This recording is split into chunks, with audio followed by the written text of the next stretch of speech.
Without a shadow of a doubt, it's the Crunkest Show in social media history.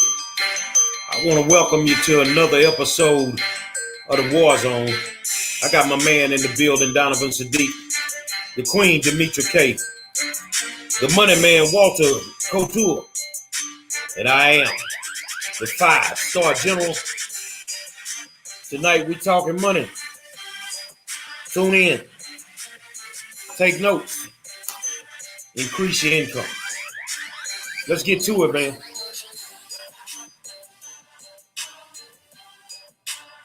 Say, man, I want to welcome you to another episode of the War Zone and tell you thank you for taking the time out to tune in. You know, without you guys, we wouldn't have a show. So I'm going to start it off like this here. I like being challenged, but I'm a vindictive SOB. So I ain't going to say too much of what I'm about to do. Donovan, you kind of got a clue. I'm going to be factual, and I am finna split the head of every major politician in the city of Houston. I have connected the dots on something, but I'm not going to unleash it. And when I do unleash it, you're going to understand one thing, Mr. Politician. I'm not to be played with. Well, I told one of my partners, he like, man, I need security. I'm going to need security if you do this 24/7. I don't need none. I got a team. So any one of you politicians, lobbyists, or whoever that's in Harris County, I'm finna hurt you. When I'm aggravated, I'm vindictive. I got enough in my arsenal to destroy your whole careers. And I think I'm going to take a few of y'all out on Dirty Politics this weekend. I'm not finna play with y'all. And hopefully I get into a good mood before next week because I'm going to take some more of y'all out. Now, this ain't a threat. Because if you've been rocking with me for 9 years, when I say it, I do it. So come Saturday, I ain't got no more friends. Don't want none.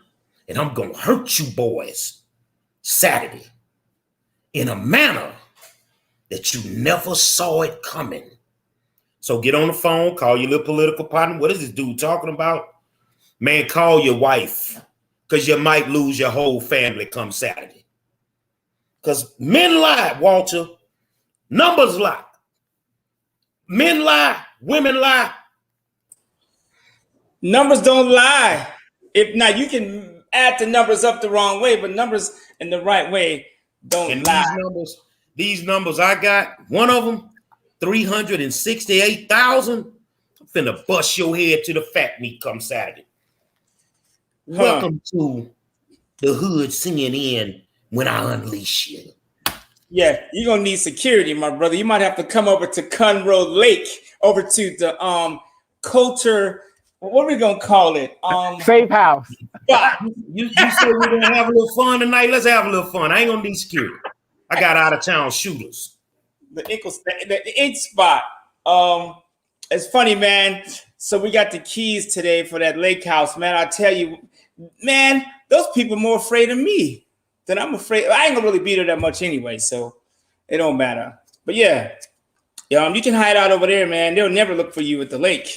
Put you on the boat. You can fish in the backyard, get in a jacuzzi in the sauna, steam room. We got the accordion window so you can be outside all the time. We even got a masseuse on Saturday.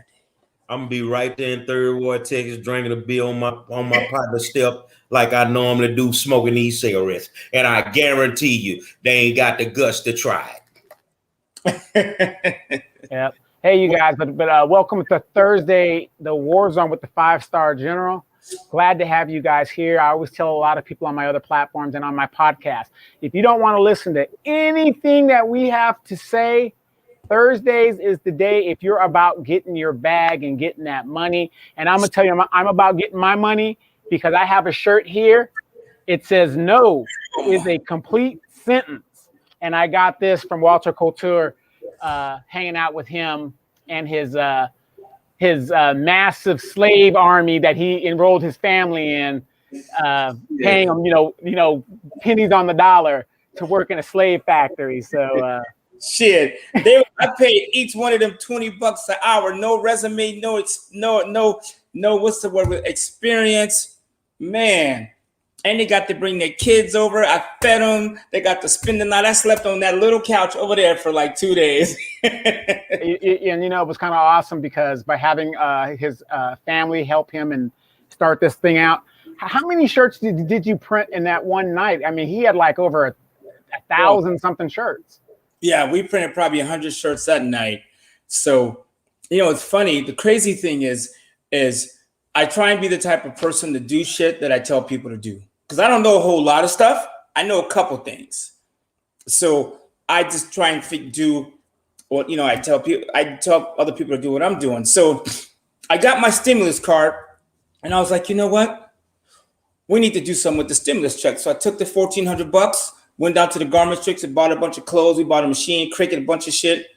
And we just bought a bunch of shirts and we started. We did it the wrong way. All the shit we made was wrong. They roll up on you. Look like your belly button. John Donovan, be careful. That shirt is a prototype. Your belly button will be out before the show is over. But we've made a bunch of mistakes. And at 4 a.m., I wake up and my daughter-in-law, they still up there like pressing and making shit. And I was like, man, this is legacy right here. You know what I'm saying? So, and we started the clothing line and we started it. And I looked up, and we got 200-300 shirts, sweatsuits up in my loft. And we got a website. It's verbalherb.com. It's up. It's running. Our bank is being connected to it any moment. And, this weekend you'll be able to go buy shirts. And so we want to empower people, because money is important, but so is your mind, right? I was just talking to Ethan Hawke. That's Asia. She's helping me with some shit. I'm Denzel. She's Ethan. You've seen that movie Training Day, right? And I was just explaining to her how powerful the mind is and how much power we have as Black people. Like, when you get your mind right, you do better. Like we were just talking about, like she was telling me that the brother man used the peanut to make the roads. You know what I'm saying? And I was telling her about, Benjamin Banneker and the clock. When you go to England and you go to London, what the hell do you think Big Ben is? That's Benjamin Banneker. They won't admit it, but that's Big Ben. And I can go, every time you hit a stoplight, that's Garrett Morgan. He created, we can go on and on and on. If your heart is beating and you're 80, it's probably Charles Drew. You see what I'm saying? So when we get our minds right, we become better. So Verbal Herb, the clothing line, was just about mental shit. Like Brother Muhammad on who said, if you pull up their minds, lift their minds, their pants will follow. Right? If you're not in the kitchen, you on the menu. That's actually going on a shirt. So I get to cut him a check. And my sister too, she reminded me I need to cut her a check on a regular basis. Right? As we should. Matter of fact, I'll be there on Wednesday. I'll bring cash. Right? So y'all in Houston, man, what we ought to do, I'm being dead serious. I'm going to open this up. If y'all want to get together and have dinner, drinks, you know what I'm saying? You come, we can get together. You know what I'm saying? We should break bread. And I just think that's how we should do it. So what say you, my brothers? Yeah, absolutely. And, and just piggybacking on that, after I saw the operation, for you guys that don't know, after I saw the operation that was going on in this man's house, I saw his daughter-in-law, and she said she wanted a certain printer and a certain machine. So I said, oh, I got that for you. So we went ahead and took care of that so that I can get my stuff done. One hand washes the other. And, group economics. That this is what we talk about on the show. We don't just talk about it, we practice it. So, Demetria, what's up? Not a whole lot. Hello, everyone. Welcome to Thursday night edition of the War Zone. If you guys can do us a favor and share this live so that everybody else can get the information and join this conversation, we would greatly appreciate it. As you guys can see here, we have Walter, who is usually here on Thursday to talk about all things money. But I think we're gonna talk about a whole lot of things and try to lighten this up a little bit. But I have a question, Walter, I want to start off with.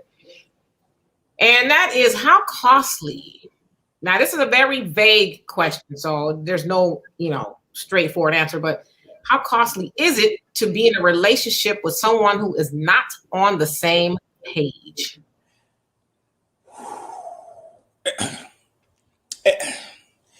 I mean, well, how do I want to say this?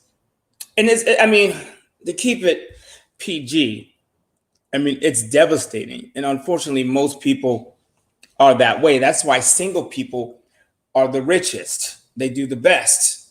You know, I was just telling Ethan Hawke over here that, like, you know, and I want to be careful. Like, one part of being single is that you can just do what you want to do. Or the equivalent of being single is having your soulmate that is on your side. Hey, baby, I'm going to the moon. She like, all right, what spaceship we taking? Right? See, and so it's devastating. It's a killer because I've been in relationships where we spend half our time arguing. And I was like, the time we spend fighting, we could be working on the money or watching Jenny Jones or some, I don't know, some silly shit. And it comes down to self-esteem, because what happens in a relationship sometimes is one person is on the move and the other person ain't. Because if you got two people working like a mother, it's hard to fight. Like I can tell you, me and my girl, we're both we're both grinding it out. We don't really have a lot of time to talk to each other. We get together at dinner, you know, stuff like that. But like if one of us is not really into something, it's fights, it's arguments, it's petty shit. You did the dishes, but you got the floor wet. It's like, really? So it makes sense to be with somebody that has the same goals. You guys, sex is everywhere. I just tell you, man. Okay, I'm gonna stop referring to Donovan on this, but I mean, it's unfortunate we spend so much energy on that.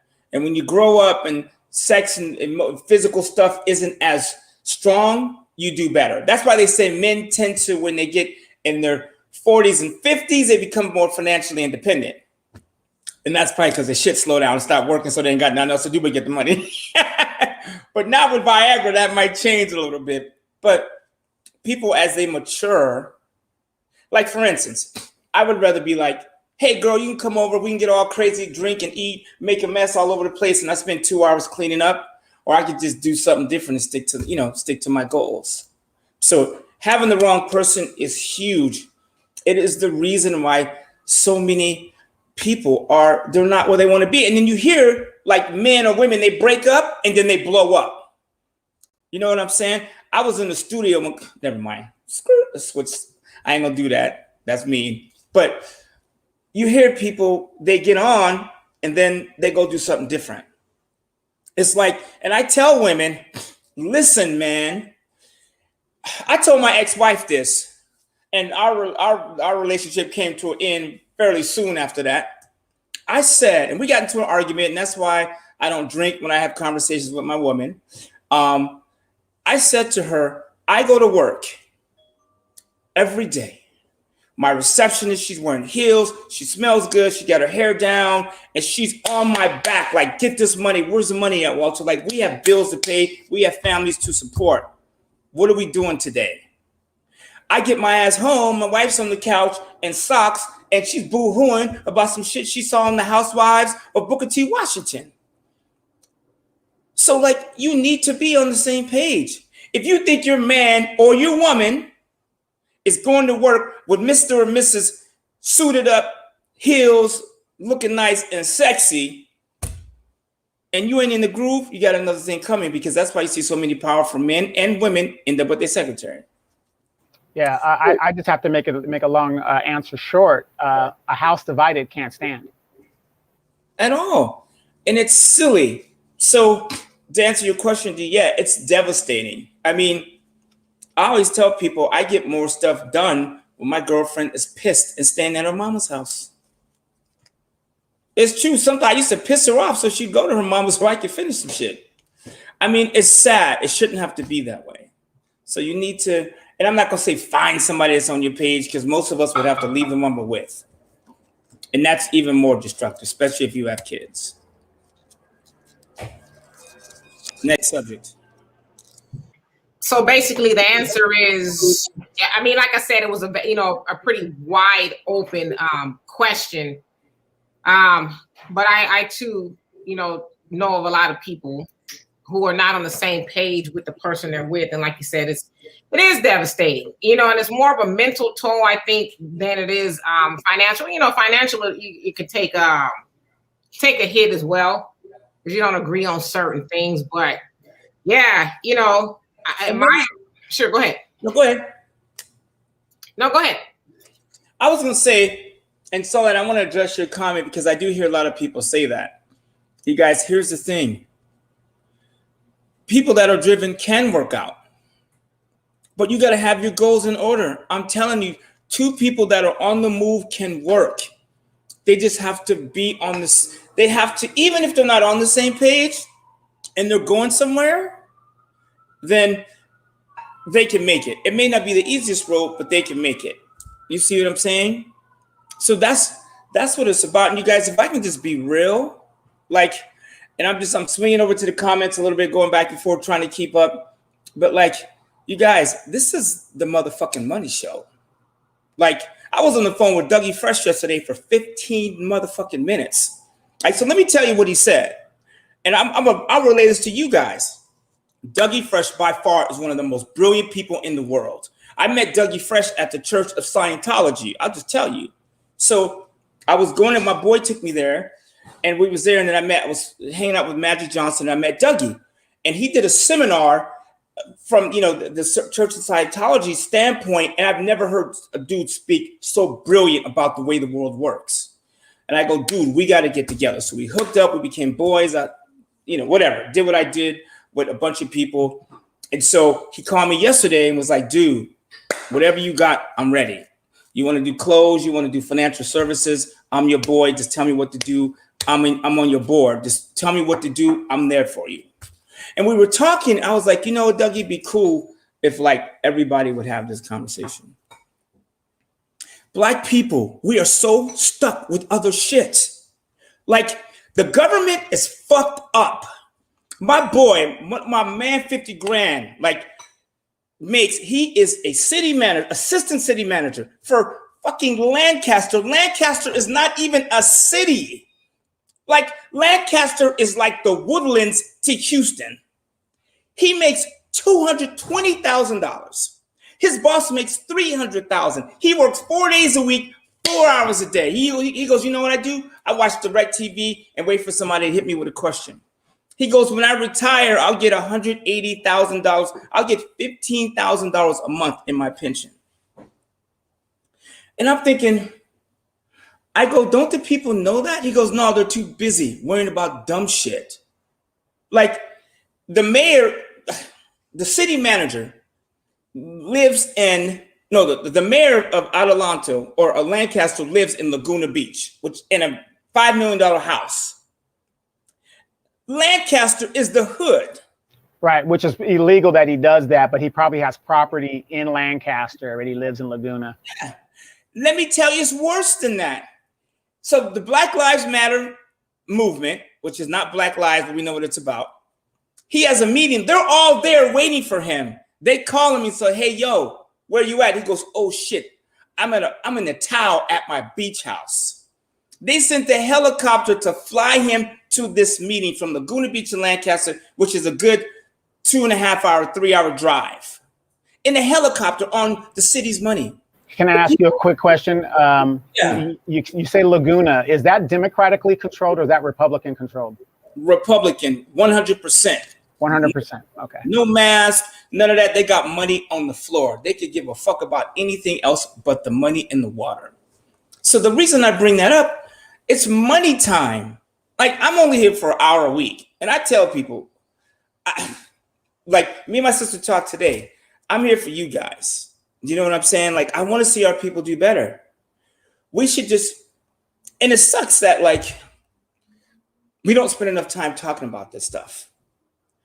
And so we're getting our asses kicked. It is scary to me. When I'm with my boy, he was going to Vegas and I was like, he was just telling me all the politics and the black people and all the shit that's going on with the black people in the city. He's like, Walter, they're done. Dead. It's a wrap. They are now moving people in because housing is so screwed up in California. Lancaster, believe it or not, is number 1 and 2 on the map. for people moving there in real estate. They're going to drive the Negroes and the homeless and everybody out. And it ain't nobody's fault but ours, because we don't buy shit, we don't own shit, period. And so when we get to that point, we will move. I don't care what it is, you guys. You should always be focusing on the money. People say money on everything, but yeah, it's a good idea. But the pastor that's telling you that has got a black Rolls Royce for egg cream interior. Like, miss me with that shit. TD Jakes, who I think is a good dude, is balling out of control. TD Jakes will get up there and talk about the Lord, but he will get that book out. He will get his seminars. He gets his money. And I wish we could learn from that. You know what I'm saying? Or Joe Osteen, but anyways, that's a whole nother subject. But you understand where I'm going with this. It's about the money. So I told my sister, and Penelope, to answer your question, is it a good time to sell your house? Hell yes. Let me tell you, I have two of my rich buddies that own houses in Coeur d'Alene Lake. They're both selling their shit. All their houses, they're selling. All of them. Right now, they're on the market. He goes, dude, like, I know their thinking is like, we're at the top. I'm going to take my cash out. I'm going to wait for the market to slide, and I'm going to buy some shit cheap. Number one. Two, if you own a house and let's say you own a house and you owe $100,000 and it's worth $250,000, you have $150,000. You could sell that shit, get $150,000 in your pocket, go out and put a down payment on 3 or 4 cribs, rent 3 out on Airbnb, and live in the other one, and let the 3 Airbnbs pay your crib. Do you understand what I'm saying? So you got 3 houses, 4 houses, and you have equity, liquid assets. And if the housing market falls, you still have the cash coming through. You see what I'm saying? So hell yeah. Matter of fact, you can DM me, hit me up, I'll help you sell it. You know what I'm saying? So yes, follow the money. And you guys, black people, we have a bunch of real estate. Now I'm not saying sell it and don't go back into it. I'm saying pull the money out and redistribute it. Does that make sense? Or did I lose you? I can slow it down. You owe $31,000 on your house? Ta-da. Buy 4 houses. I mean, buy something that's going to make you money. I don't care what it is, as long as it's making you money. I will sell this pen. My landscaper gave it to me, right? He's still marketing. He ain't even here. But I don't care what it is. Do something that's going to pay you. You guys, here's what's getting ready to happen to black people in real estate. And people don't believe me, but it's going to be like, it breaks my heart to watch. But you can only say it so much. Black people own a lot of real estate. Our family owns it. Our grandmas, our parents, they own their house. Matter of fact, we as black people, like, oh, my house is paid off. Whoop-de-whoop. Like, I'm the move. Cool. But what are you doing with that? Right? Your house is worth $250,000. You owe $20,000 on it. What are you doing with the $230,000 that's locked up in it? Your ego, you got equity in your house that's about to slide. And you could be broke as shit right now, and in 6 months you can own a crib, a condo in Houston. Don't matter. Seriously. If you're broke as hell right now, you don't have no money, your credit score is lower than your body weight. In 6 months, you could be in a crib. Because my sister will tell you, 6 months, a year ago, I had no credit. When I say I had no credit, I wasn't using it. I was a cash brother. I didn't use my credit. I was over it. I was out of the game, and I got back in the game, and now my credit's in the 700s. I just closed on my 3rd house today in like fucking 6 months. It's not complicated. You know what I'm saying? I just went for it. I made mistakes, and I was like, I'm going to be a pro. Anyone can do that. Get your credit right, and then start spreading the word. That's it. I'm going to buy a house. Can you help me? Can you put me on your credit card? I'm on my sister's credit card. It's paid, right? On time? Below 30%? Okay, cool. Right? Zero balance, baby. Yeah, don't fuck our credit up. So now you know I ain't gonna fuck my credit up. Right. So yeah, and it's cool, Penelope. I'm glad, we're talking about the money. Terry, you too. So you can own real estate and still sell your crib. Because what you do is called a capital transfer. You sell something and you take the capital and you transfer it to somewhere else. You can do this with real estate. You can do this with cars. Seriously, some of you guys have cars and you have equity in your car. Your car is worth $20,000 and you only owe $6,000. You have 14 grand in equity in your car. You could sell that car, take the 14 grand, go buy you something, take the other cash and flip it into something. You still got the car. Some of you could buy the same car, doing what I just told you, be in the same car with cash. So it don't have to be real estate. You can do it with cars. It doesn't matter. You could do it with anything of value. Do you understand what I'm saying? And it's and I don't care where your lot is. If you own property, you own property. It's valuable to somebody. You guys, I was in LA. If you ever been to LA, South Central, and then you have the 10 and you have Washington at Boulevard, right? I stopped to get gas and I looked up, I see homeless people, I see it's just a hood. And I look over, I see this big, tall, white and yellow skyscraper they've just built with a waterfall in front, parking, glass windows. And I go, oh shit, it's happening. That should be us. Do you know what I'm saying? So that, and then I promised, told my sister I was going to talk about the Biden tax cut for the rich. You guys, listen. You really think Joe Biden is going to raise taxes on the rich? I wore a shirt last week that said revenue equals rights. When you have the cash, you make the rules. Period. Like Joe Biden in his tax plan slid in the step up in cost basis removal. That is going to hurt Black people more than anyone in the world. Listen to me again. And here's how the rule works. You don't have to believe me if you want to. Your mama bought this house and she paid $50,000 for it. And the shit is worth now $200,000. You know what I'm saying? That $150,000 you used to get and own it, now it's gone. Joe Biden, the new tax plan, they're going to tax that. They're going to tax that plan, and it's a wrap. That's the end of it. You see what I'm saying? So that $150,000 will be taxed, which means it's gone, which means you'll have to find a way to pay the tax. Does that make sense? Next subject.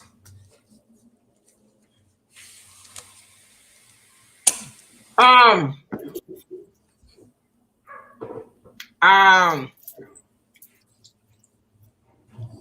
tired of doing the thing. Can somebody else jump in?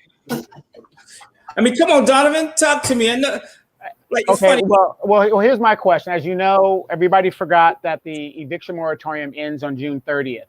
What is your thought in regards to the eviction moratorium and how it's going to affect Black ownership and people possibly that want to buy a house on little or nothing?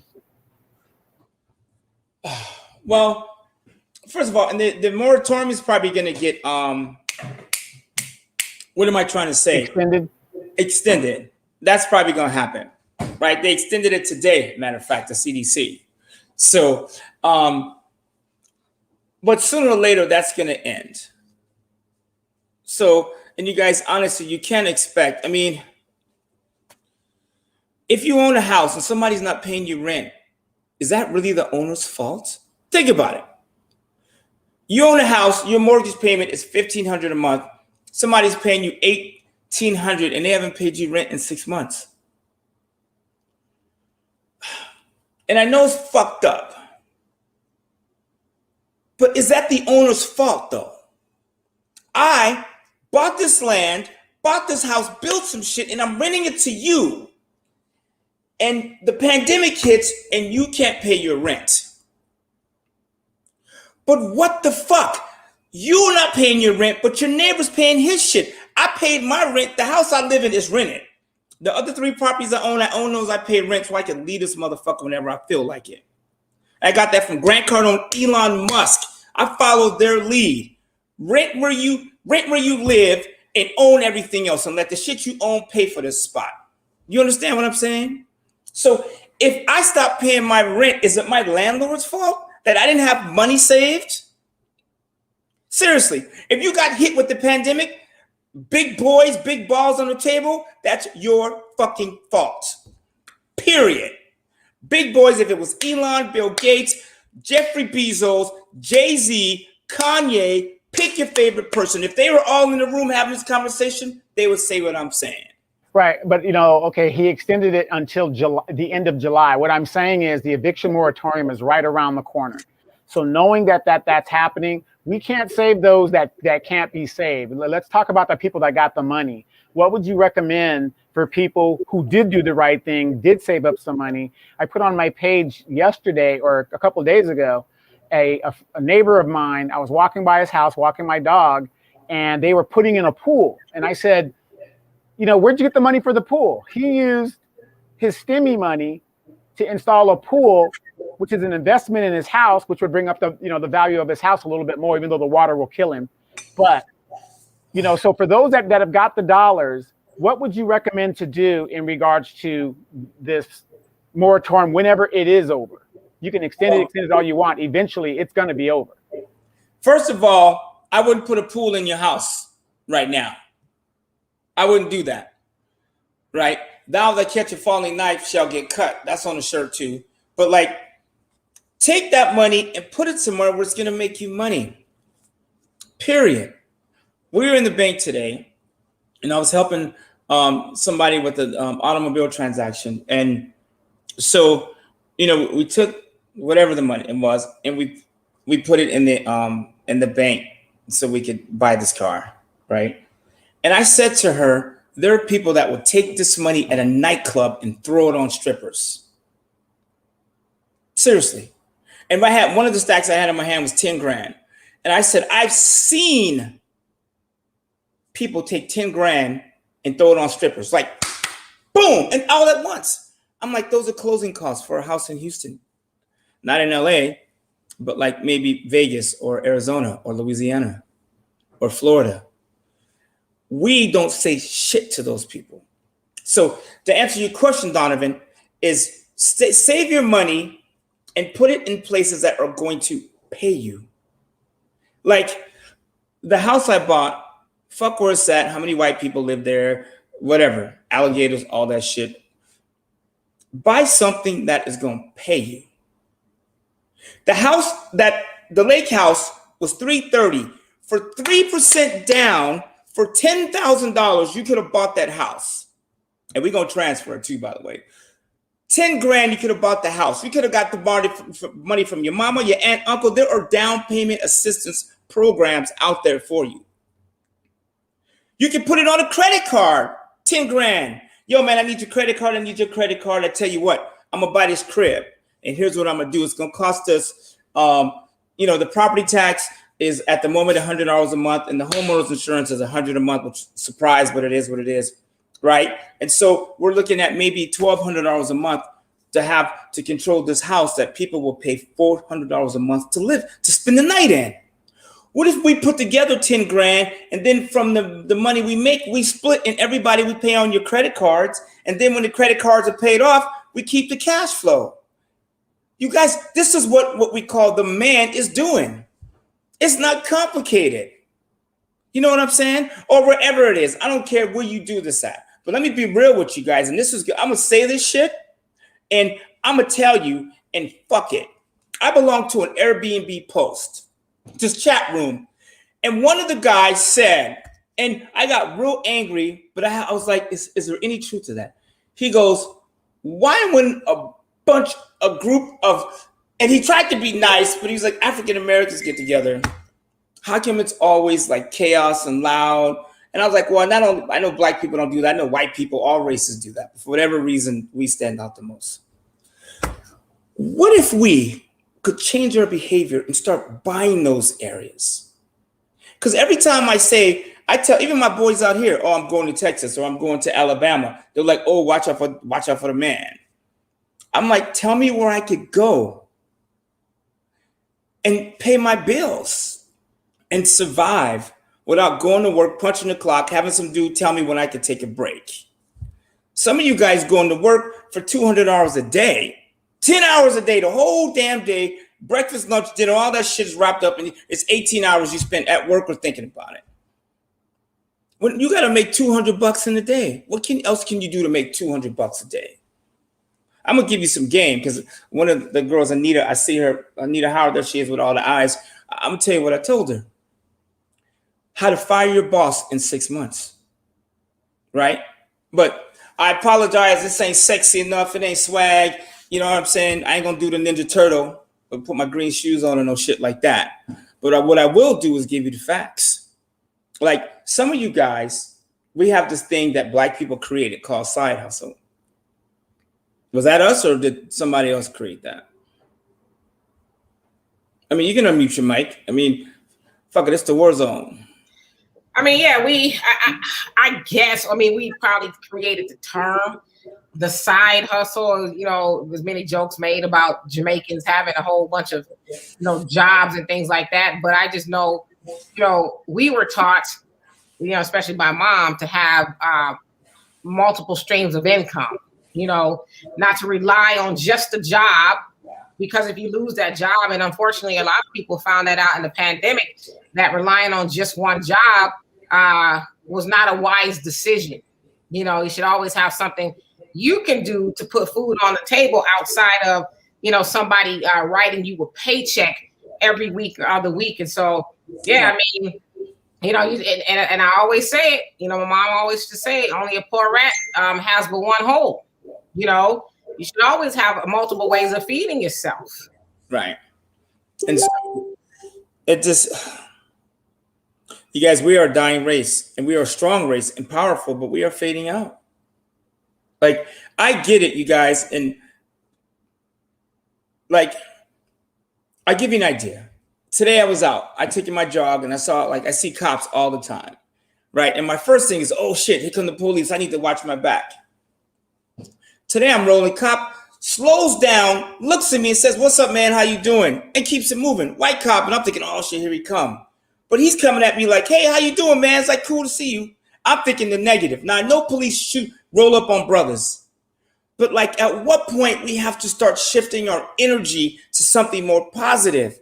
I promise you guys, if everybody on this chat room right here, everybody watching this show that will ever watch the show had 50 grand saved and was like asking me what 5 Fifths was asking me, what do I do with 10 grand? That's the shit we should be talking about.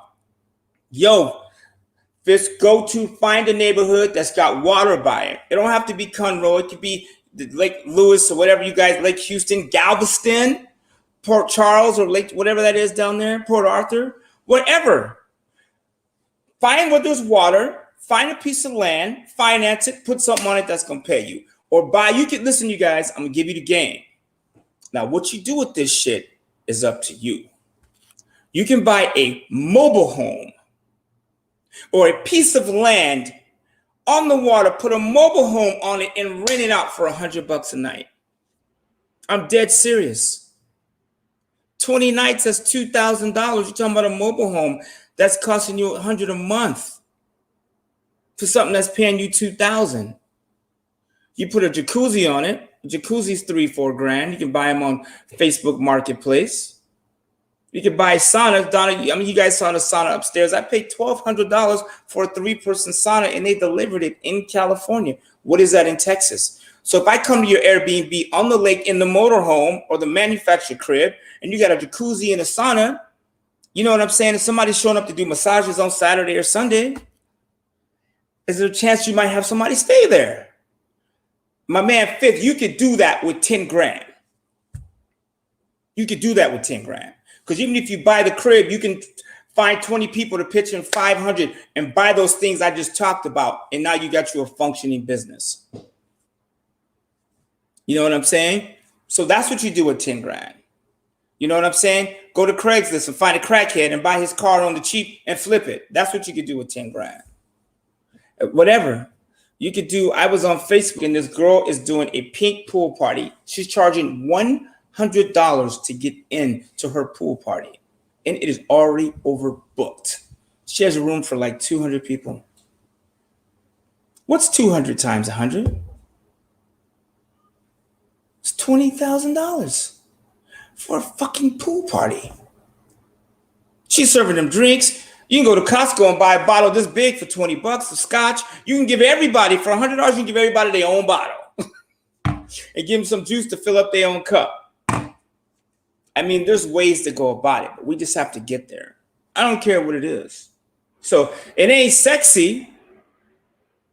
Fuck it. And yo, like, what do you do, Hurricane, with $2,000? Find somebody else with $2,000. You know what I'm saying? And buy property, a condo somewhere for $100. $3,000 down. FHA's 3% on 100 is $3,000. Put down $3, you have $100. You have $1,000 sitting on the side for some shit. See what I'm saying? You could do that. You can start. Here's another thing I want to do now that I'm a Texan officially, right? I thought about doing a crawdad bake. Going to get some crawdad and some beers and some cute chicks and putting them in front of my house and advertising that shit everywhere. Crawdads Festival on the lake. I don't care. It sounds, yeah, people say that's sexist. Is it really? Because sex doesn't sell, whatever. Whatever it is, it's just got to be about money. Now, do I have feelings for people, politics and all the other stuff? Yeah. But like you guys, it broke my heart to see Joe Biden bowing down when he signed Juneteenth. I don't want to be reminded that I was a slave. Yeah, that was mostly the civil rights era, folks. As you noticed, that was all the people that were in the group. So die already, so the black folks that give a fuck can move the ball. Die, like puff, suck on the gas pipe, get your ass out of here. And Nancy Pelosi too with the dashiki. What an embarrassment. But on my Netflix right now, my TV, Sojourner Truth, the Underground Railroad, I don't want to see that shit. I don't want to be reminded that I'm a slave. I was a slave. Come on, black people. We got to do better than that. While you at it, put Uncle Ben back on the box. I like Ancient Mom. I like seeing a black woman own my shit. You know what I'm saying? Yeah. Well, what's the name of the brother that's on the Cream of Wheat box? Did he ever have a name? I don't know. It was Brother Cream. Shit. Brother Kareem. I don't know. Shit. Hey, man. So let me go over what I came to talk about. Right? It's side hustle money. This is true to my heart. Right? Because I had somebody say to me when I was young, your 9 to 5 is for your living expenses. Your 5 to 9 is for your fortune and your dreams. That's it. Right?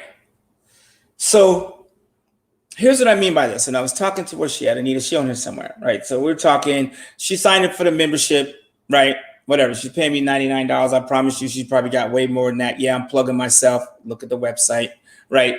So I told her to do the Turo thing. She tried it. Something didn't work out. Not that it didn't work out, but she ran into a roadblock.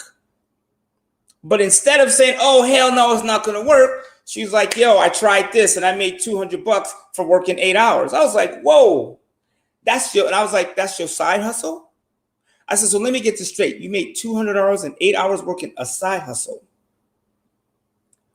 Most people don't make $200 a day in their 9 to 5. So what if you worked your 9 to 5 and then you put in your side hustle?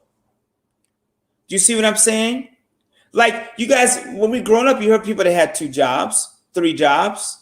They made fun of the Jamaicans on the Living Color show, and which I thought was pretty shitty. It was funny then, but right now it's pretty shitty. Making fun of black people that have multiple streams of income. Like, you guys have to be careful, man. What kind of, like, Living Color was funny. I get it. But, like, sometimes you have to just go, whoa. Like, because now when a brother's doing 8 things, like, oh, he doing too many things. He do too many things. It's like, no, he's taking care of his family. You understand what I'm saying? So if I'm gonna give you the numbers, right? Earlier you said numbers don't lie, or numbers do lie. Fuck, I don't know, right? So if you have, let's say for instance, I'm gonna give you this shit. What you do with it is up to your black ass. I'm gonna give it to you. It ain't gonna be sexy. It ain't gonna be nigga want a watermelon, ha, or the shit you used to. But what I will do is give it to you straight. That's the ice cream song, by the way. I heard that shit. I was mad as hell. I told my kids, never again are you going to get ice cream. So let's say you made $500 a week in your side hustle for a whole year. That's about 24 grand, right? I'm doing, let's say, roughly, let's say you do 500 a week, right? Or let's say you do $400 a week. Times 50 months is like, how much money is that? What's 2,000 a month times 12 is what? $24,000, right? So let's say you make 2 grand a month in your side hustle. If you took that 24 grand, and you guys, I'm gonna say something that's kind of what some people would say is controversial, but it's doable. If you took that $24,000 you made in year one and you never added to it again, and you made 20%, I would tell you, if you took that 24 grand and for the rest of your life, you never saved a penny and you let that money grow, literally at a 20% rate of return, that would be $1.3 million. If you never added to it, people say, how do you get 20%? You take 1,000, you flip it, and you come back with 1,200. That's 20% of your shit. You know what I'm saying? Like this cup I bought for $1, I cash sold it and I netted $1.20. That's 20% on my money. And I do that with my stack. Every year I flip that stack just to where I have to make 20%. I don't have to double it, just 20%. In 20 years, I have $1 million. Like at 30%, it's $9 million. It's fucking insane. Oh, the keys, they're down there. Like, think about this for a second. Your side hustle when you're 40, you put it to work, you flipped it every year, and you end up with millions of dollars when you're 70. What would this conversation be like right now? Do you know what I'm saying? Would we be having black people bowing down to Joe Biden because they signed in a bill that don't mean shit to nobody anymore? You know what I'm saying? Well, if we're going to have a bill, let's have a bill when they rebuild Black Wall Street. You know what I'm saying? Or a bill for when Black Wall Street started. That's the holiday we should be celebrating. What's something that black people have done well? Or not that we didn't do well, but like, what's a celebration that we could do? Like my boy growing up, Romel used to celebrate Kwanzaa every year. I'm sure he still does. That's a positive. Right? We should be fighting for something like Kwanzaa as a holiday. Something that means something to us. Like Malcolm X, why he doesn't have a holiday blows me away. Black people kiss my ass. Don't give me that Juneteenth shit. How come Malcolm doesn't have a holiday? I will tell you this. Over at the African Diaspora News Channel, we celebrate those holidays. That's a paid holiday for us. All the black holidays, that's a paid holiday for us. And so I say that to say is we need to stop waiting on them to recognize our heroes, and we need to recognize them ourselves. And if you get your money up, you can take whatever day off you want. Why are you waiting for white people to give you a day off? If you own your own business or have multiple streams of income, you decide when you take off. Nobody else decides when you take off. So that needs to be up to us. But I'm telling you, I get paid for all the black holidays, if you will. And we could all do that. Now, I want to address this comment, Donovan, you put up about Daytona Beach. Daytona Beach, I know, is a hot spot, right? Me and my sister, my other sister, we met out there. I love Daytona Beach, man. Whew. Beautiful area. It's cracking, man. We went to the raceway, took photos. We went to the beach and we ate. It was cracking. So Daytona Beach, is it expensive? Yeah. But are people buying property there right now? And it's not color bound. It's not color related. Anyone can buy property in Daytona Beach. We just got to buy it. And Donovan, thanks for bringing up Daytona Beach. It's on the list now. You know what I'm saying? Like, fuck it. Hit me up. My name is Walter Coulter. I'm on Facebook. I'm holding my grandson. He look high yellow like Casper, right? I need to rotate my grandkids on that photo because I can't put them all in it. But damn. We could go to Daytona Beach. We can pitch in some money. I tell you guys, group ep is funny. We hear people say group economics, but won't get into a group and put the economics in the group. Negroes just like talking. They don't like walking. They like talking. It sounds good. You got a lot of people who preach group economics. They can tell you all about Dr. Claude Anderson plan and, you know, everybody else, but they ain't doing nothing. They just bumping their gums. And unfortunately, that's most Black people. We just bump our gums. We ain't really about that life. So, and I don't know if it's most Black people. I mean, I'll on this. I'll actually, you know what, you guys, I was wrong earlier. I'm gonna go back and re-go over those numbers. I was off. I think most Black people are doing something. You just don't see it. And here's what I mean by that.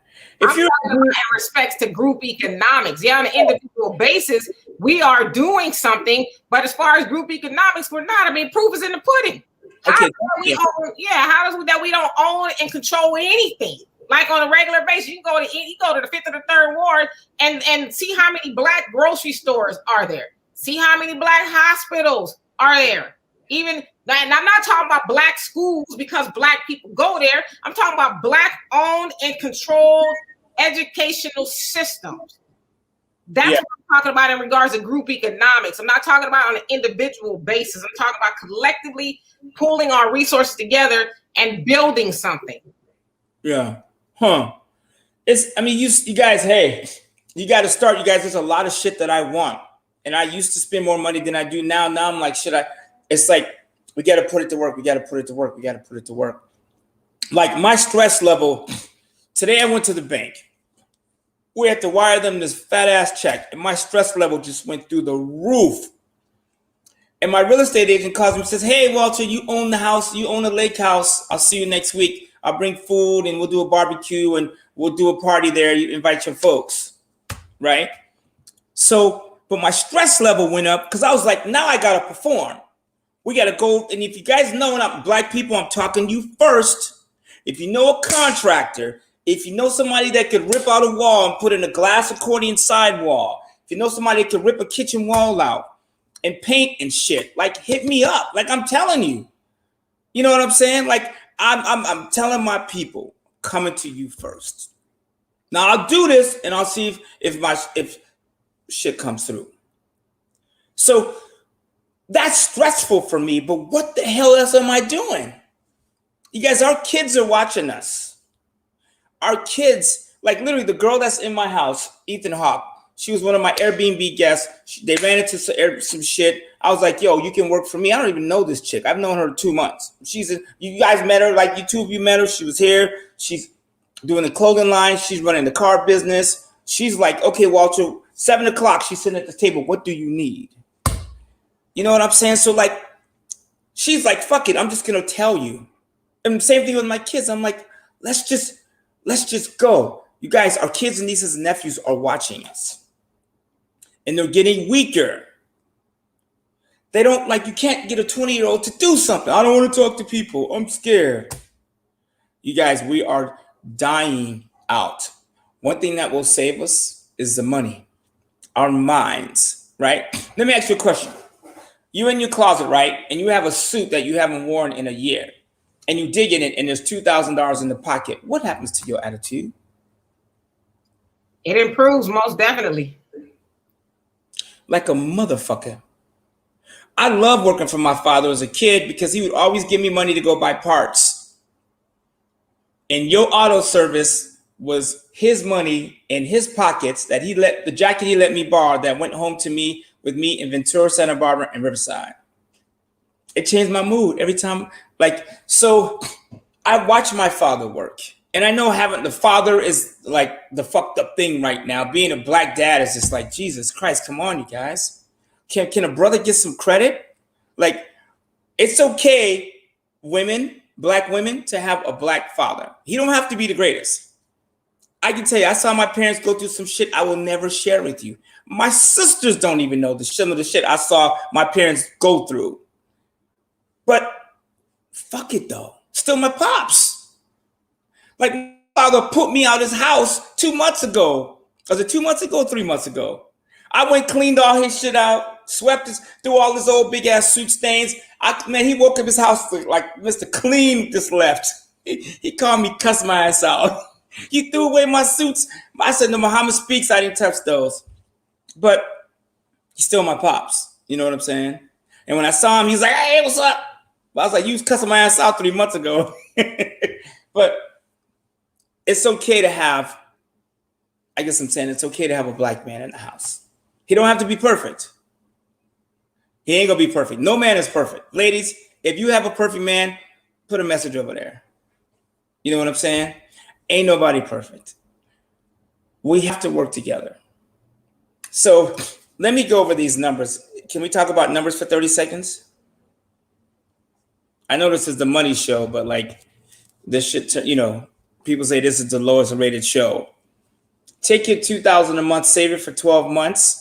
If you don't add a penny in 30 years, if you get 10% on your shit and you don't add another penny, you will have $470,000. Period. Can I ask you a question? How many people 70 years old you know with $476,000? Name 6. Because if you knew 6, we wouldn't be having this fucking conversation. We'd be like, oh, my grandfather got a $500,000. I can ask him for 15 grand. Hey, grandpa, I'm buying a house. Can you help me out? Yeah, here's 20, son. Because you're going to need, you say you need 15, but you really need 20. I know because I was there. Right? And then if you can get 20% on your shit, like I talked about flipping the stuff, it's $9 million. You guys, I'm going to tell you something right now that is separated, that will separate the human race. If you took that side hustle money from $2,000 a month and saved it and then invested it and you got 30% on your money every year, people go, how do you get 30%? I just told you. The pen is $1. I bought it. I sold it to him. I made $1.30 after expenses. Drop the mic. That's 30% of my money. That is $174 million in 30 years. Your sights on Nita, I'm talking to you, and we had this conversation last night. And the night before, this woman calls me every day. Like, seriously, I'm cool with that. $2,000 a month for 1 year of side hustle money, not your regular money, side hustle money saved over 30 years, making 30% on it every year gives you $174,000. Somebody said, can I explain it again? I'll slow it down. This mouse I bought from China, let's say it's $1. And I sell it and my profit, I get to keep, I get $1.20 that I get to keep. I get my $1 back, plus I make 20 cents on this mouse sale. I put $1 in, I ended up with 20 after expenses and whatever. That's 20% of my money. You know what I'm saying? Right? That's 20%. That's how you do it. And then you just repeat it and you repeat it. And people say, well, how do I do this? How do I get to that number? How did, I don't know, JP Morgan do it? How did Jeffrey Bezos, how did Elon do it? You just keep buying stuff and you keep doing it over. You guys, black people, this is our game. People love us. They do. The problem is we need to love ourselves. I can't get out the car in a suit and tie without a white woman, white man, somebody walking up to me and saying, you look nice. Like, this is hot. You know what I'm saying? Like, we just have to believe it ourselves. You guys, we are about to fucking die. You guys think I'm playing? Like, watch in 3 or 4 years. I was telling Ethan Hawke, my assistant, I said in 4 years, we have the robots, AI, we have the Philippines, India. Those jobs are going to those places. You don't believe me? Call Verizon right now. Hit 611 and see who answers the phone. Somebody in the Philippines. Capital One. Somebody in the Philippines or India. Like, those are U.S. jobs that disappeared. Let me ask you a question, because I once had a conversation with a good friend of mine on Facebook. This is years ago. And he said, as a black man, when he's older, he says, I realize that, we as black people are never going to get to that point. So he says, I'm going to go get my piece of the pie, go get me a, good government job and, buy my house and just be done with it. I'm going to save myself the misery and woe of trying to bring everybody else along. So just on what I said, what do you say about that? And let's see, Leon, I saw what you said too in regards to the lawnmower business. And yeah, I know it sounds kind of salty for what I said, but it's just the truth. We are not interested in building together. We talk a good game, but is this not what we're interested in anymore? Like I said, we are not our ancestors anymore. We don't have the heart or the hustle that they had. All we do is just talk shit. So, Walter, what do you say about what I just said?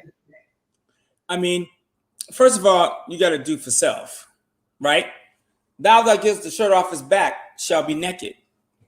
You got to take care of yourself first. So when I say group economics, what I mean is take care of you, and then you go to the group. You can't go to a group if you're weak. Some people confuse group economics, right? Get your shit together first at home, and then you move into a group. You guys, let me tell you something. As a black man or black woman or whatever your race is, if you enter into a relationship and you say, you know what, my money is together.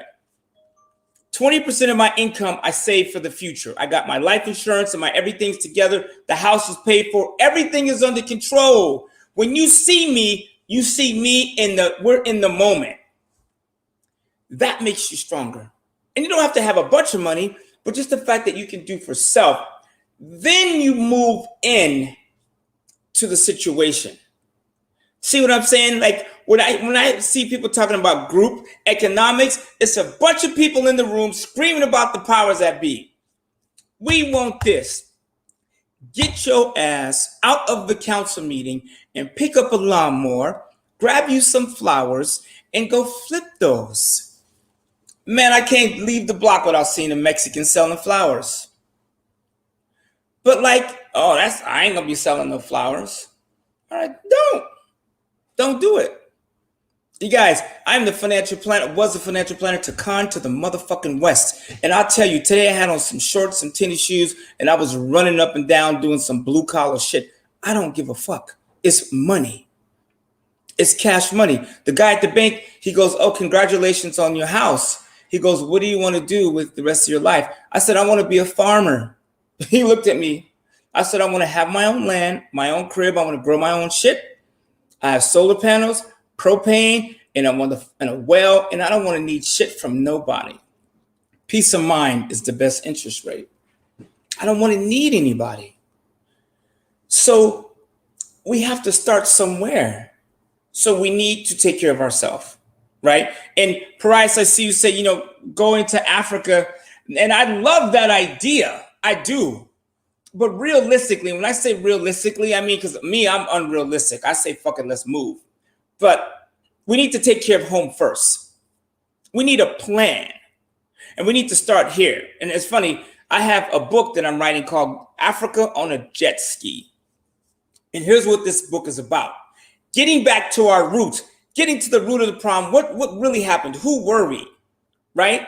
And I'll say having goals without a plan is like going to Africa on a jet ski. It's not, you guys, we got to take care of home first. And how do you take care of home? Every conversation you have, make sure it's productive. Don't call me with that bullshit. I get it. Shit happens.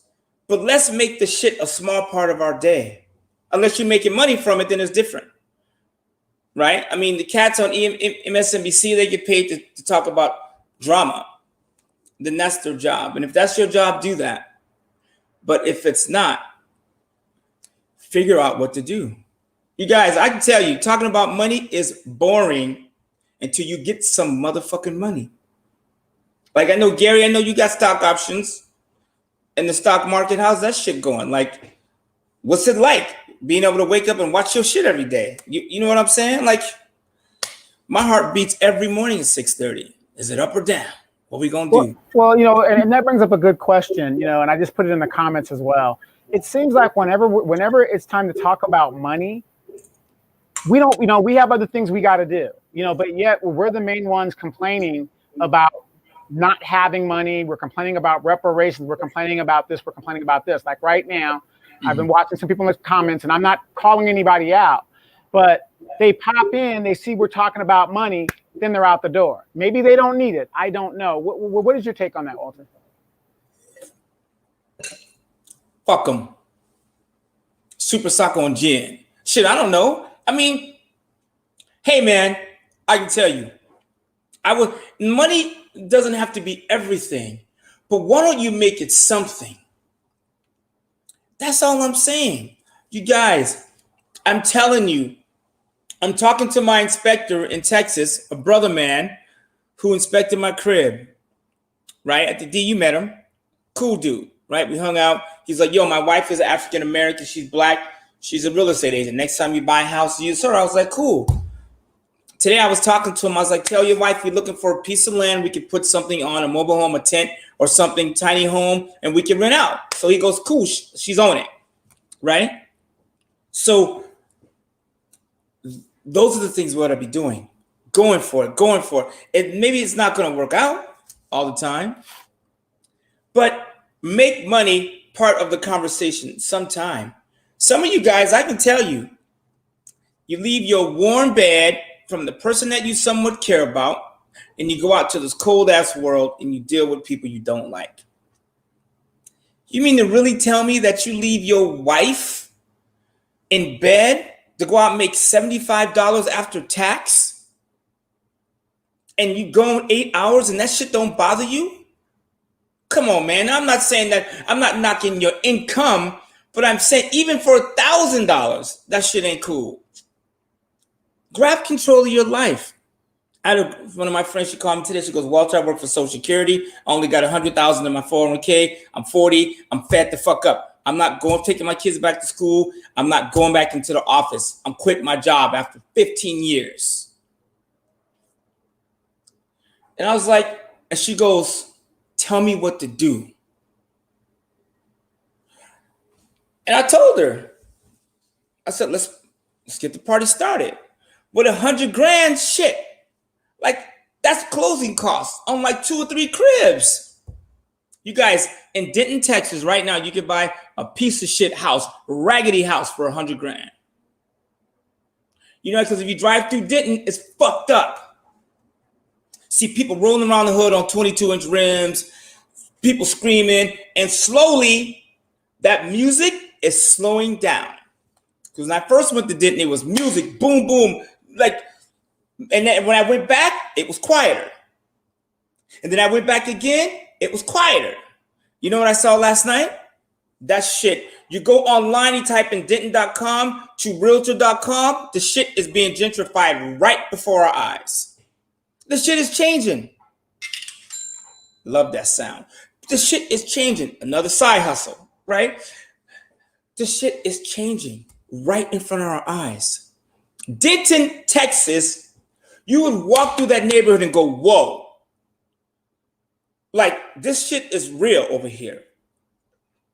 And when I took my son, he was like, yo, dad, like, this neighborhood looks a little fucked up. And in his mind, he was like, there's too many nigga-ish shit things happening over here. That's what he was saying in a kind of a polite way.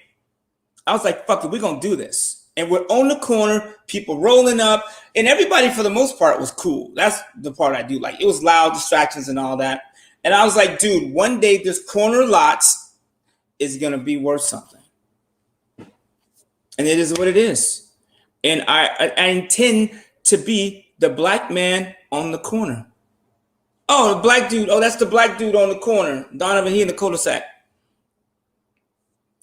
Like, that neighborhood for $100,000, you could buy a shithole house, fix up, and put it on the market for much, much more. But it takes work. You got to go out there, do the work. You got to find the money. You got to get help. Right? Hey man, black men, how come you in front of Home Depot? Are you kidding? I'm being dead serious. I mean, I'm being facetious, obviously, but I'm just saying, we just ain't about that life no more. We are not about that life anymore. And Tanaya, I see you say, and how you doing, by the way? He says, honestly, what is it going to take to have a financial conference among Blacks? I still don't understand why we won't work together. Well, there's a lot of reasons, but one of the main reasons is because a lot of us got egos. We got to be the HNIC. And if I ain't the HNIC of what's going on, and y'all know what that is, if I ain't the HNIC of what's going on, then I just won't have nothing to do with it, and I don't know how to take, follow. We think that following deduces us down to less than, instead of saying, okay, I don't have the information. This person has the information. Let me listen and see what they're saying and follow suit. We got too many people wanting to be, the head honcho, the HNIC, and we just end up bumping heads and we never get anywhere. But other people, other cultures, races, or whatever, they know how to do that because they know the person that they allow to lead them into, financial security. They trust, they know what they're doing, and they get behind and they say, what is my role? What do I need to do in order to help move this thing along? We don't do that very well. We all fighting for control. We want to be the most important person and the smartest person in the room and let somebody else have a good idea. And then we gonna find 11 reasons why that idea ain't good. So that's really what it is. We got and Black people, I hate to say it, but we got an ego problem. We got a jealousy problem. Yeah. And so I'm going to address some of these comments. Pariah said you got to be a good follower. That's true. But sooner or later, you got to lead, right? Leaders. See, I'm throwing all my shirts out tonight. Leaders lead from the front. So sooner or later, like you guys ever been roller ski? Remember that roller boogie, roller derby? All right, niggas, your turn. You lead. I come behind you. Remember that? Donovan, you remember that. They got that in Thailand. So you lead from the front. But sooner or later, I followed my father. And then I went out. Right? Some things happened with my father. He got addicted to drugs. It was a shit show. The most depressing day of my life is the day I found out my father was addicted to crack cocaine. I was 18 years old. Like, you ever been in a good state of mind? Everything's good. It's just boom, like cancel Christmas. So for those of you who had parents that were too mean or my parents didn't really give it to me enough, shut the fuck up. Like, I'm not going to get into my past too much, but here's what I'm saying. My father went through all that shit. He's still my leader because I followed him. So I take the shit he did that wasn't the way I would have done it, and I push it to the side, and I take the shit that he did that I wanted to do. That was it. My father was like, yo, you can be a mechanic. And I was like, I don't want to be a mechanic, but I didn't run off at the fucking mouth and tell my father I didn't want to be a mechanic. I was like, cool, we can have 12. We can franchise these. That's what I told him at 13 years old. We can do a franchise. Because that's the shit they taught in my classroom. Franchises, McDonald's, and all that shit. Right? So you follow, but sooner or later you got to jump in front. And the leader gets shot, hit, the bushes, the bugs, all that shit. I was feeling like Mos Def for a second, but all that shit hits you. But you just keep wiping it. You guys like Jay-Z. He's like, brush it off your shoulder. All these songs, we talk about, but we don't even follow. It's like, dude, we have to. And when I say leader, it's not easy, you guys. People criticize you. They talk shit. I started this clothing line. I've had several people very close to me say, what the fuck are you doing? Oh, now you got a clothing line? Motherfucker, I was on the phone with the uncle of hip hop, Dougie Fresh, for 15 minutes, putting together a business plan to launch the fucking shirt you got on. The shirt I'm wearing is the shirt he wants to lead with. Dougie Fresh wearing this shit.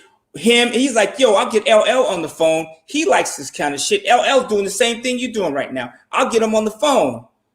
I'm like, I told Ethan next to me, I said, this dude could get LL Cool J on the phone in 30 seconds. Trust me, he's not lying. And 2 days before that, I called Kanye's dude. His manager was like, yo, we're in. Dude, say whatever you want to say. Kanye's cool with it. Like, what the fuck? But people told me not to launch the clothing line because it was too many things for me to do. Fuck you. It's not about, I can get somebody else to run this shit. Do I want to sell cars on the side? No. That's what I got Ethan for. Do I want to do a podcast? No. So my sister helps me out. You know what I'm saying? She invited me to do the War Zone. Right? Because honestly, before I was like, I ain't fucking with that shit. But she was like, yo, people need you, da da da da da. I've been like, I lost everything fucking with black people. Like literally. My client base was white 100%. When I started fucking with black people, I lost everything. True talk. So people say, oh, yeah. Anyways, I know what it's like. So we need to step up and own up. And when you see another black man doing something, get behind him. Like you got a Range Rover good, park that shit in the garage and bring your shit inside. Bring your ass inside. You guys, we could do this. But like I'm telling you, 4 years, black people, we are going to be slaves. They already showing the movies to remind you niggas, oh, Sojourner Truth. Like I can turn on Netflix right now. We got the black, Netflix black. Like, what the fuck is that? Okay, I don't want to be reminded. I don't want to see Rosewood again. I don't want to see 12 Years as a Slave rolling across my screen. I don't want to see that shit. I want to see Robert Smith talk about venture capital. That's the shit I want to see. You know, I want to see Malcolm X talk about by any means necessary. Like, that's the dude we ought to really be. Malcolm had his problems, yeah. So what? Name me any male leader that didn't have side bitches. Who gives a fuck? You know what I'm saying? But we gonna hold them. Oh, Martin Luther King had hoes. So what? So did Bill Gates. Microsoft's still running. You know what I'm saying? So we need to so I got off tangent, but with the fire. Us, we tear our leaders and their organizations down. But anyway, let's go ahead and get into the closing, whatever it is. I saw that Gary said he has somewhere to go. So let's it's fucking at 6 o'clock. Let's close it out. I know. You know, and true, Malcolm was great, right? I'm not saying he wasn't. I'm just saying we ought to talk more about Malcolm, period. And you know who came after the Malcolm? The brothers. I know it was a white man, some shit in there too, but they had our help, period, right? Malcolm, honestly, is probably one of the best things that happened to black men. Malcolm, Huey P. Newton, all those cats feeding people and handing out medicine. Like, that's the shit we should be talking about. Right? But no, we ran them fools over. We ran them over. Those guys are like, Lord have mercy. Anyways, you guys, if you want to make money, let's do it. I'm going to be in Houston next week. I'm driving my ass out there. I'm going to be there. If y'all want to get together, we can do it. I'm offering it, right? I ain't charging. We can get together, break bread, and we can get this money. But what I'm not for is the bullshit. You guys, we're in our 50s. At least I am. Maybe D, Donovan, Gary ain't. But I'm in my 50s. So we, and you guys, people think I'm kidding when I say this shit. The black man is falling off. Because now you have the black women and women, please get back behind the brother. I know we have let you down, but you got to get back behind us. You got to push us, lift us up. If your brother's losing it, pick his ass up. Because black women, I don't care what you say, the movement, this, that, we don't need a man. That's bullshit. One day you're going to wish you had a man out front. I promise you. And it's nature. So the universe made men stronger so we can protect you. Let us do that. And black men, step up and be the protector. That's what I'm saying. Cool. Once again, the great Walter Couture. I got a shirt. The best shirt out there I think he made is "No" is a complete sentence. Hell no, I'm not doing it. I'm taking care of me. Right. Exactly. So I took my notes, did what I had to do. Great conversation in the chat. You guys, I want to remind you, Saturday, Dirty Politics. Join us. We got some stuff coming down the pipe. I'm going to be there. I want to see you guys there as well. And my final remarks are, you know, in regards to leading and following, I used to run track and we used to have to do Indian runs where one person would be at the front and the person all the way in the back had to run that whole line and get in the front, and then they would lead. So we need to start treating our organizations and the things that we are trying to do like Indian runs. Somebody lead, and then the person that's following run up and then take the lead. And we need to learn how to share the leadership role and the fellowship role, if that's even a thing. My final thoughts is the Negro still is not free. Saturday, I'm not going to tell one black politician down. I'm going to tear your ass up. I'm going to tear you up because I'm pissed off. And y'all in Houston know when I'm pissed off, I destroy. And I am going to destroy these bastards starting Saturday from the top all the way down to the bottom.